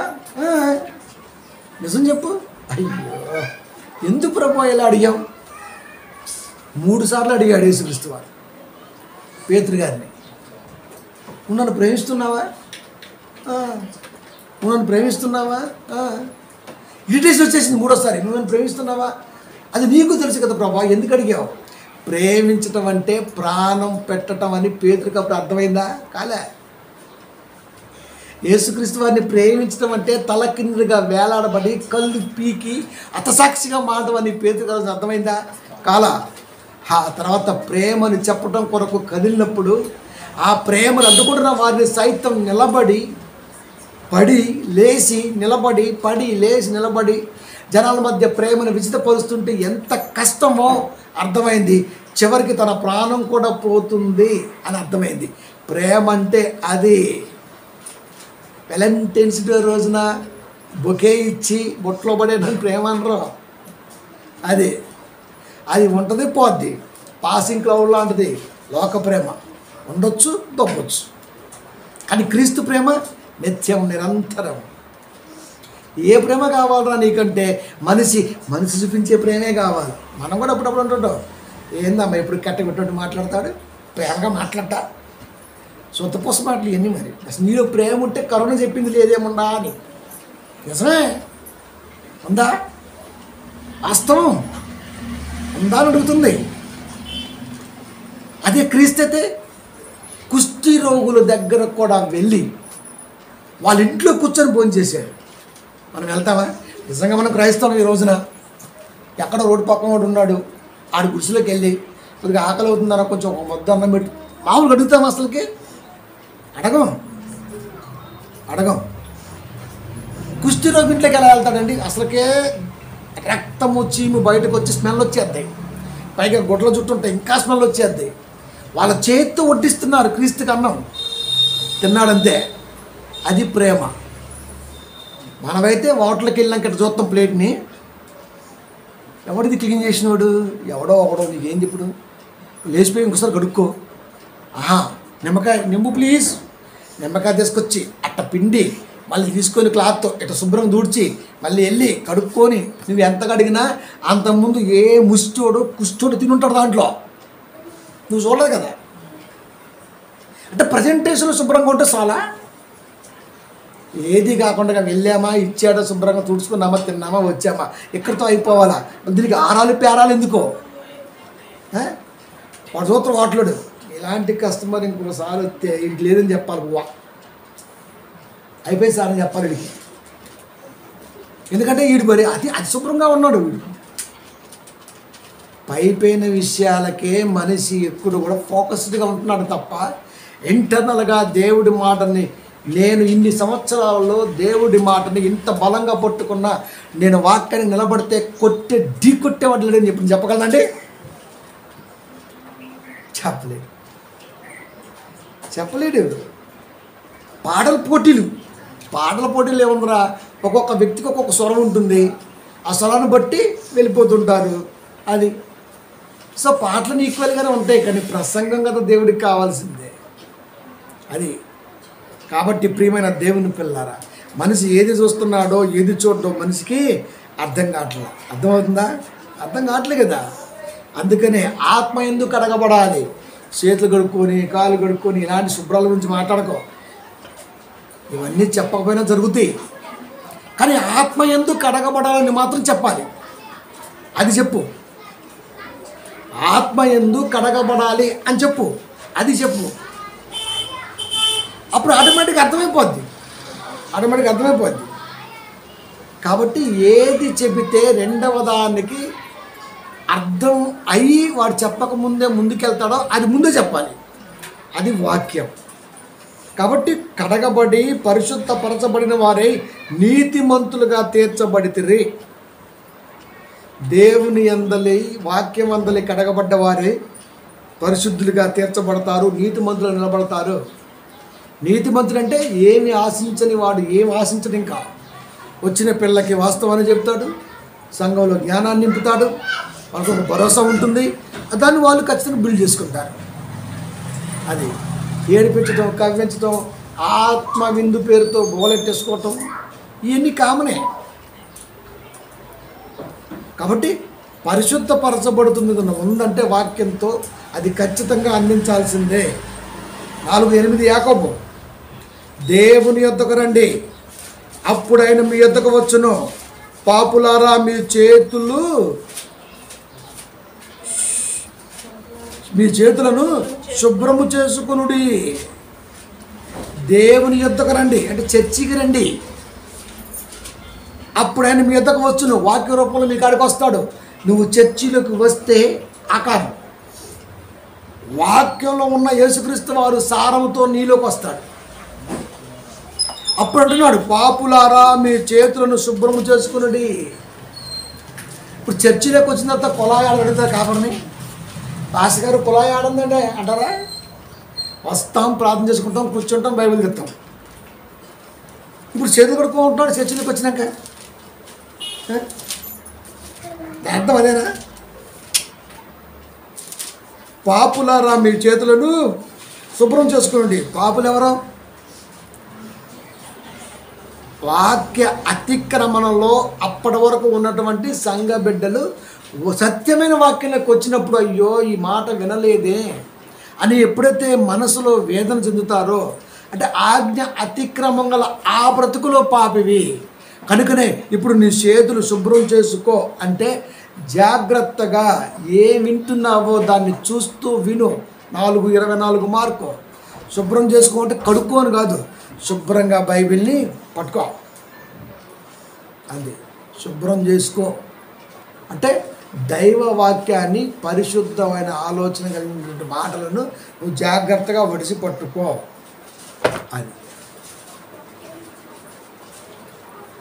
ద్విమనస్కులారా మీ హృదయములను పరిశుద్ధపరచబడుకుంటే, ద్విమనస్కులు అంటే డబల్ యాక్షన్ అన్నమాట. మనుషులే అనుకున్నాం, మనసు కూడా ఉంటాయి. ఇంతవరకు దాని మీద ఎవడ సినిమా తీలా, బహుశా రావట్లేదే ఐడియా వాళ్ళకి. డబల్ ఫోర్స్తో సినిమాలు తీశారు కానీ డబల్ మనసుతో సినిమాలు తీయలే ఎవ్వడు ఇంతవరకు. అది అంతరాత్మ అన్నావా? లోపలకు ఆత్మ బయటకు ఆత్మ అన్నావా? ప్రియమైన దేవుని పిల్లారా, ద్విమనస్కులారా అంటే అర్థం ఏంటి? ద్విమనస్కులారా అంటే అర్థం ఏంటి? ఒకటేమో అసలు వెనకాల ఉంటుంది, ఒకటేమో పరిశుద్ధి మనసు ముందు ఉంటుంది. అంతే, దాహం వేయకపోయినా కూటికి దవదా ఉంటుంది అంతే. ఇప్పుడే ఇంట్లో ఛాయ్ దాకా వచ్చింది, అప్పుడే సెంటర్ బేసరికి కూల్ డ్రింక్ ఇస్తావా? ఏం కదా బాగుంటుంది. కూల్ డ్రింక్ ఏడన్నా ఒకటే కూల్ డ్రింక్ ఏ షాపులో కొన్నా ఒకేలాగా ఉంటుంది, బాగా గేగా ఉంటుంది. దాని ఫార్మట్ అలాగే ఉంటుంది. పల్లెటూరులో తాగినా, పెద్ద 5 స్టార్ హోటల్లో తాగినా కూల్ డ్రింక్ థమ్స్అప్ లాగే ఉంటుంది. థమ్స్అప్ ఏమో స్ప్రైట్ ఏమో, స్ప్రైట్ ఏమో థమ్స్అప్ ఏమో. ఈ షాపులో ఉంటే కూల్ డ్రింక్ బాగుంటుంది. అరే ఇది ఎప్పుడు వెళ్ళలేదే? విచిత్రమైన మాటలు మీరు చూసారా? ఎందుకు? ఎలాగైనా సరే ఇప్పుడు మనం అది పెట్టి ఇది పెట్టి మనం ఏంటో వాళ్ళ మనసులో ఒక ముద్ర వేసుకోవాలా? సొమ్ము పెట్టాలి, సొమ్ము ఖర్చు చేయాలి, మంచి ఫేమ్ రావాలి. బాగా పెచ్చ, భయంకరమైన పెచ్చింది. రోగం లేదు, మెడిసిన్ ఎప్పటికీ తయారు కాదు. ఆ రోగానికి మెడిసిన్ ఎప్పటికీ తయారు కాదు. జీవనస్తత్వం లోపలేమో వేరే ఉంటుంది, పైకి వేరే ఉంటుంది. అందుకనే కోప్పడేవాడినే ప్రేమించాలండి. అది ప్రేమగా, జాలిగా, తడిగుడ్డ లేకుండా గొంతు కొత్తమే ఆడిని ఇష్టపడతాం మనం ప్రపంచంలో. తెలుసా? అస్సలకి నాలుగు అంటాం మనం. నాలోనికి ఇచ్చిన విలువ కోపస్తుడికి ఎవరండి లోకంలో? నిజం. ఆడు ఏకంగా తడిబట్ట లేకుండా తడిగా గొంతు పోతాడు. కోపపడేవాడు ఏం చేస్తాడు? గబగబ వరుతాడు, వెళ్ళిపోతాడు అంతే. వాడు పట్టించుకోడు పెద్దగా, మళ్ళీ కూలి అవుతున్నాడు పాపం. కానీ మనం అదే పట్టుకుంటాం.